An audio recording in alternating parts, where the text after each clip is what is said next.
All right, welcome back to the Truth Channel Inspired. If you're new here, this is simply a media platform dedicated to bringing truth to practical subjects, and all of the topics that we discuss will be biblically sound, but that doesn't mean you have to be a Christian to be listening to this. So today we are going to be talking about revenge and forgiveness, so stay tuned. I, Lindsay Frederick, promise to tell the truth, the full truth, and nothing but the truth. Today, our world really likes to preach at us the storyline of revenge. Like, if your boyfriend cheats on you or your girlfriend cheats on you, it's always like, get back at him, or he doesn't deserve you, all these things. And I feel like a lot of us are brought up in this eye for an eye, tooth for a tooth mindset of if someone hurts you, you hurt them back, or you get them back, or you cut them off. And that is actually one that I've seen quite a bit, like more so lately than I had growing up. Maybe I was just not aware of it, but the whole like cutting toxic people out of my life trend, I feel like that is huge nowadays. And you hear that all the time. It's like, oh, I'm just cutting toxic people out of my life. And yes, cutting toxic people out of your life sounds like a good thing, right? But what I would say is that as positive of an action as it might seem to be, it's usually done out of spite or bitterness, and thus it's only hurting ourselves when we do those kinds of things. And so I kind of want to talk about the opposite of this, the opposite of revenge, the opposite of cutting people out of our lives, and that would be forgiveness. I think this is a common thing throughout all the episodes is like, I'm going to talk about things that we don't want to hear. We usually don't want to hear about, the healthiest thing we can do for ourselves is to forgive. As humans, we would naturally want to get that revenge and feel like we're in control again and get back at them, cut them off, do to them as they did to us. That is what we naturally want to do, but I want to present to you that forgiveness is actually the healthiest thing that we can do for ourselves. So, first off, what is forgiveness? So I Googled it, the classic, I Googled it and this is the definition, but I Googled it and it gave two definitions. The one is to cancel a pardon, and then the second one, this is the one that stood out to me the most because it's primarily what I want to focus on today, is to stop feeling angry or resentful towards someone for an offense, flaw, or mistake. I think we all understand forgiveness as like pardoning someone of what they deserve, right? But I think the second part where it says stop feeling angry or resentful, that's the part I think we tend to fail at. And we fail at it because it's hard, and it takes internal processing. For example, I'm going to use a really shallow example right now, and I'll get into some other stuff later. But my sister has hit my car 3 times. And each time, I've outwardly pardoned her or outwardly forgiven her. I've been like, it's fine. It's okay. I forgive you. That dent in my car, it looks great, actually. I really like it there. Thanks for doing that, So I did that outwardly, yet inwardly, every time I look at that dent or that shattered Jeep logo, I'm like bitter about it. And I'm like, oh, I'm so annoyed that happened, and I have this bitterness towards my sister for hitting my car. So here's the issue. I spoke, I forgive you, blah, blah, blah, but yet there's still this boundary in our relationship because I have this inward bitterness towards her because I inwardly haven't forgiven her for hitting my car. And I think the inward part is the hardest part because, like I said, it takes reflection, and I have to come to terms being like, you know what, Lindsay, it's okay. I forgive her. At the end of the day, it's just a car. I have to process through all these feelings that are making me hold this bitterness against her. And I think the issue with forgiveness today is that a lot of times it's presented as a weakness and you're a pushover if you forgive people. I would actually say that that's a lie. And the harder thing to do is forgive. It's easy to hold a grudge against someone. It's easy to just talk nasty about someone because you don't like them or because they did something against you and you want to walk in this unforgiveness. That's the easy thing to do. Revenge and all this nasty stuff that leads to ultimately just like harm to other people and yourself. Whereas when we forgive people, this is harder because we are forced to confront the pain, confront that person, maybe confront yourself and be like, why am I feeling this like this? And then actually process through those feelings. So if someone's saying the weak thing to do is forgive, I would say that's a complete lie because forgiveness is hard. And it's especially hard because when you're addressing these feelings, you have to come to terms with the fact that there's not usually going to be any justice for whatever was done against you. And that's hard as well, because with revenge, you're like, I'm going to get the justice, or, they're going to go to jail and that's their justice. But when we forgive, sometimes that means there's not going to be justice, and we're going to have to take whatever act upon ourselves and deal with it. Like, I have to pay for the dents in my car. That's costing me something, and that's why it's so hard to forgive. And I guess this is the meaning of pardon, right? To pardon someone is to clear them of all debt towards you. That is forgiveness. And that is why it's hard, is because it's going to cost us something. I don't want to make it seem like inward forgiveness is an easy thing, especially when an offense has seriously hurt you, But I want to challenge you and say, like, to forgive any situation or any person or any offense that has come against you. And the reason is because no matter how bad that event was or that thing was, it's only hurting you to remain in a state of unforgiveness, I mean, just think about it. At the end of the day, this person that you're holding this bitterness towards, they're not affected by this feeling of bitterness that's within you. The only person that's affected is you. So you're walking around feeling bitter, feeling upset, feeling angry, wanting revenge, and they're out here living their lives like no other, The most beneficial thing actually that we can do for ourselves and others is to forgive. Another thing I want to point out, when I am talking about forgiveness, I'm not saying that you have to go forgive that person and then rekindle a full-blown relationship and be best friends. That's not what I'm saying. There can be forgiveness while also there being boundaries. For example, I'm going to go back to, I mentioned earlier, like boyfriend-girlfriend situations. I think that is a very common one where hurt happens and it's easy to either cut the people out of your life, be bitter, want revenge, whatever it is. And something in my own life that I have had to walk through forgiveness with is a relationship that I was in off and on for like 4 to 5 years. Long time, lots of time for hurt to happen, and it did. And after it had ended, I did hold this bitterness towards this guy that I had been with. And I was like, it's his fault. He ruined my life. Because of him, I am this, and this. All these things that I was like, he doesn't deserve my forgiveness.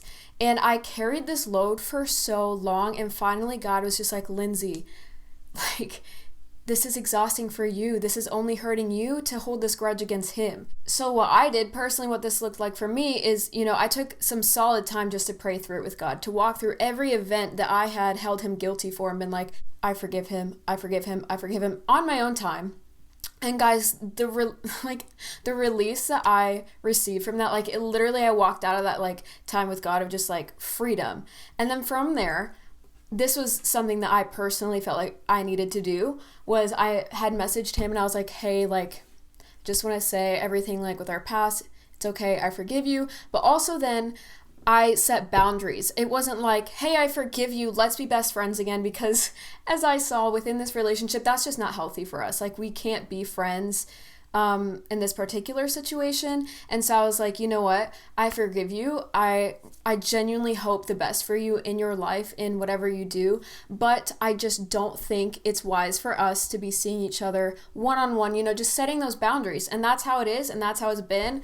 And I've never been so free from that relationship. Like I said, it was 5 years off and on. And now it's just like, I know where I stand. I forgive him. There's no bitterness. I actually feel like I can reach out to him. And like, if I ever needed something, there's that clean air between us now that wasn't there when I was holding this bitterness towards him.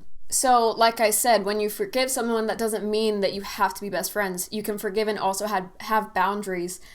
But also, we want to be unmoved by their response. Their response towards us forgiving them should not determine whether we forgive them or not in the end. So if I were to reach out and be like, hey, I forgive you for everything to this guy, and he's just like, well, you hurt me, I'm still bitter, I still don't like you, whatever. That shouldn't move where I stand with my forgiveness. I shouldn't just be like, oh, well, he's not going to forgive me, so I'm going to hold on to this bitterness again. I'm going to allow it to come back in. Now, that might be what you're tempted to feel, like he doesn't deserve it, whatever. But again, that's only going to hurt you. We can only be in control of our own emotions and our own feelings. We can choose to forgive and be unmoved by their response, And in this situation, I totally could have been revenge motivated, and I was for a little blip of time there. Let me tell you, it did not look pretty for my life, okay? And what I learned is like revenge, it might feel good for a minute. And whether you get revenge or not, you're still going to have those feelings deep down within that eventually you're either going to have to process or just, keep like shoving down. Proverbs 10:12 says, hatred stirs up conflict, but love conquers all wrongs. When we hold this hatred, there's only going to be this conflict between us and that other person, this tension that just is never fun to have. Nobody wants tension in their life. But when we can love and walk in love, walk in forgiveness and say, hey, I forgive you, no matter what your reaction is to that, then we are no longer responsible for any bitterness that is held. That is on the other person if they choose to hold on to that, right? A lot of arguments with this is like, oh, but they deserve justice. Justice needs to be served. So if that's where your mind's going right now, like just let me give you some hope. God will handle revenge. God is a loving God. God is also a just God. Proverbs 20:22 says, do not say, I'll pay you back for this wrong. Wait for the Lord and he will avenge you. When we can just relinquish and be like, you know what, God, I believe that you are just. He will take care of it. There is justice. God is a just God. Romans 12:17, do not repay anyone evil for evil. Be careful to do what is right in the eyes of everyone. If it is possible, as far as it depends on you, live at peace with everyone. Do not take revenge, my dear friends, but leave room for God's wrath. For it is written, it is mine to avenge. I will repay, says the Lord. On the contrary, if your enemy is hungry, feed him. If he is thirsty, give him something to drink. In doing this, you will heap burning coals on his head. Do not be overcome by evil, but overcome evil with good. Guys, that's so radical. To say not only are we supposed to forgive the offenses that come against us, but then we're supposed to love our enemies. We're supposed to feed them. And that in itself will be revenge. That is like the craziest thing, but it's so true. And yeah, so this might seem pretty radical, and it is, because this is exactly opposite of what our world teaches us to do, what our society teaches us. Our society says, eye for an eye. But God understands that eye for an eye mentality will never satisfy us. And so he calls us to be people that forgive, people that walk in love. And he also understands that this forgiveness and this love will only be to our benefit. It will give us freedom. And so whether you believe in God or not, forgiveness will lead you to freedom. I think it's so cool that he sees not only the power of forgiveness, but how it benefits us, because God ultimately, he cares about us, and he doesn't want us walking around holding on to this bitterness, because he knows, he's like, hey, if she's walking around feeling like this, it's only harming her. And he's like, daughter, forgive. Son, forgive them, and you will be released. And also, this will only help humanity reunite, and just be people of love. We don't just forgive for personal benefit. We forgive first because we have been forgiven. Now, whether you accept that Jesus has pardoned you of all of your mistakes and injustices or not, whether you accept that or not, you are still forgiven by Jesus. He is still offering this hand of forgiveness towards you, and you can choose to take that or not. But Jesus has already died for every imperfection that you yourself have committed, myself, that I have committed. And I think for me, that just puts it all in perspective of like, if this one man, Jesus, can die on behalf of every mistake that I have ever made, who am I to say, I'm not going to forgive my sister for hitting my car? Because God's like, hey, I forgive you of all of your sins. You can forgive your sister for hitting your car. You can forgive that guy for hurting you for multiple years. And who's to say that I didn't hurt him back? Who's to say that I'm blameless? I had, especially in relationships, guys, it's usually 50-50. It's like I participated too. Who's to say that he wasn't hurt by me? And so we kind of have to take a step back and open our eyes and see, I've committed just as many wrongs in my life. Maybe not as bad on the scale of whatever we scale right and wrong on, but I'm still a human. I still fail. I still have mistakes that I hope people would forgive me for. And so that's why I want to forgive others, but also because God has already forgiven me of all my sins. Ephesians 4:31 says, get rid of all bitterness, rage, and anger, brawling and slander, along with every form of malice. Be kind and compassionate to one another, forgiving each other, just just as Christ God forgave you. He's a God of love. God wants us to be free from bitterness. He wants us to forgive so that we can be walking in love. And he already forgave us of all of our imperfections. And I'll just finish with a parable that Jesus himself gave in Matthew 18:23. I love this because it humbles me and I'm like, woof. But Matthew 18:23, I'm just going to sum up the beginnings of the story. So basically, a servant owed a king $10,000. And the king pardoned him of this debt. He's like, yo, servant, you don't owe me any of this anymore. Okay, so then this servant who was just forgiven $10,000 goes off and demanded from one of his own servants that he pay him $100 that he owed him. Then the king hears of this, that his servant that he just forgave is not forgiving his own servant. So he calls the servant back, and in 32 he says, "You wicked servant, I forgave you all the debt because you pleaded with me, and you should not have had mercy on your fellow servant as I had mercy on you." So in this case, this is obviously a metaphor. The king is God. He has pardoned us of all of our imperfections, all of our mistakes, every single wrong we've ever done from birth to death. He's forgiven us. So then, who are we to not forgive others, you know?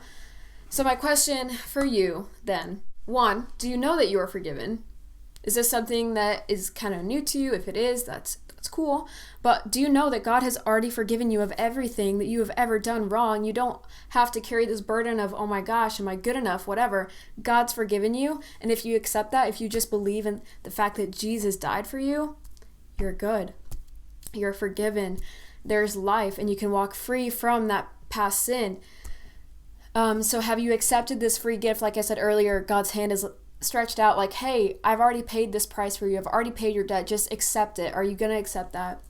That's number 1. And number 2, this freedom that you gain through Christ should inspire you then to walk in forgiveness towards others. And that is why I am able to forgive the way I do. It's really hard on my own power because, like I said, my natural tendencies are to want to go eye for an eye, like you hurt me, I'm going to hurt you. That is my natural human tendency. But then I remember I'm forgiven by Jesus. Who am I not to forgive, you know?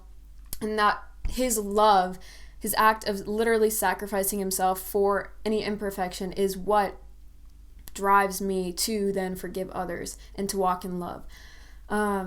We forgive because he first forgave us. It just so happens that forgiving others, like I said, is beneficial to ourselves. So is there anything, any situation in your life that you are holding bitterness towards and it's only hurting you to not forgive those individuals, no matter how hard it is or how bad the offense? I really encourage you to take that time to process, maybe get with a counselor, whatever it takes to truly forgive that person so that you can walk free of these chains of bitterness, unforgiveness, resentment, pain, whatever it is that's holding you back. Forgiveness leads to freedom. Jesus gave that forgiveness so that we can walk free of any imperfections that we have. Guys, imagine how much more loving this world would be if people would walk in forgiveness rather than revenge, you know? So yeah, that's all I have for you today, and I really hope that you consider this. Like I said, it's not easy at all. I cried, guys. I cried so much when I was walking through the process of forgiving this boy for 4 years, you know? But like I said, it freed me up so much, and I just want that for you. So that's all I have for you guys today.